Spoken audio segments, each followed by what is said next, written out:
that you worked a jacked taping against Perry Saturn, and that was approximately, I guess, 9 months.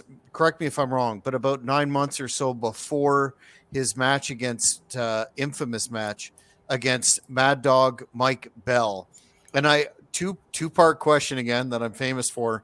One, Yep. what was your experience in terms of working Perry, and then secondly, what did you think of that situation that appeared to be horrendously out of character for Perry as a general rule? Well, and the good part about this, Jack, is I do actually have a dog in this fight because my tag team partner, my brother, uh, Vito DiNucci, Larry Brandon, one half of the three-time NWA World Tag Team Champions. Um, he wrestled Perry, and I was the one that booked him to wrestle Perry. I didn't book him to wrestle Perry, but I got him there, you know, on the show. Um, Perry had, all right, I wrestled him in Lafayette, Louisiana.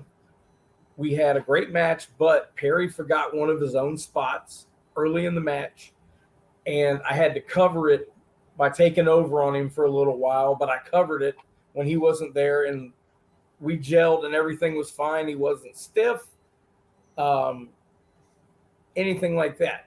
Then the Mike Bell thing happened, and we all knew Mike Bell because Mike was on everything too. Um, you know, all the Florida guys would run into the Northern guys because they would book us. We would always run into him or see him wherever. So we knew each other very well. And that, Mike was not one to sandbag. He wasn't going to sandbag anything. He wouldn't have done anything crazy. He went out there and worked his ass off. He really did. Great guy. So they did that to Mike Bell. Then I sent a young man named Brian Gamble to Lafayette, Louisiana. Now, Brian was a former he's a black belt in karate. He's also a former American Gladiator and was on Roller Jam for a while, and he's a very accomplished martial artist. Well, he came back from Lafayette, Louisiana the next day and had two black eyes because I saw them. And I said to him what happened, and he said, Perry beat the shit out of me. So this is now 2 weeks after he beat up Mike Bell. He said he freaked out and he beat the shit out of me. Holy shit. So now they're about to come on the Florida loop. So now we're in Miami. And my tag team partner is scheduled to wrestle Perry Saturn. So I was the match before. I think I wrestled Crash Holly the match before. And Vito was in there. I didn't watch any of the match. But when Vito came back, I said to him, Vito, and he just kept walking.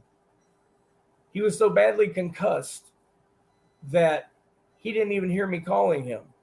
I helped him get dressed, and then I found him in the parking lot walking around. And I'm like, Vito. Then I'm like, Vito. And I'm like, Larry. I literally had to go get him and stop him. He was so badly concussed.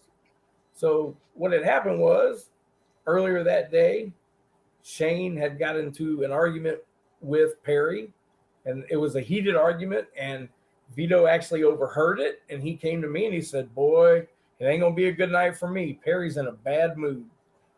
And Vito didn't do anything to piss him off, but all of a sudden out of nowhere, and I saw the tape. I didn't see it live because I was blowed up, but I saw the tape. And Perry just out of nowhere just headbutts him and hit him right in the middle of his forehead. And as soon as that happened, my partner, he was gone. He was blank. He still finished the match. I don't know how he did it. He doesn't remember it. But it was, I think a week later, Perry got fired. That was the final straw. And it started with Mike Bell. It went from Mike Bell to Brian Gamble to Vito DiNucci. And they had just had enough. And that argument with Shane that he had that day, it definitely didn't help. You know, it was already a bad situation, but I mean, they were doing some yelling and cussing and, bad situation.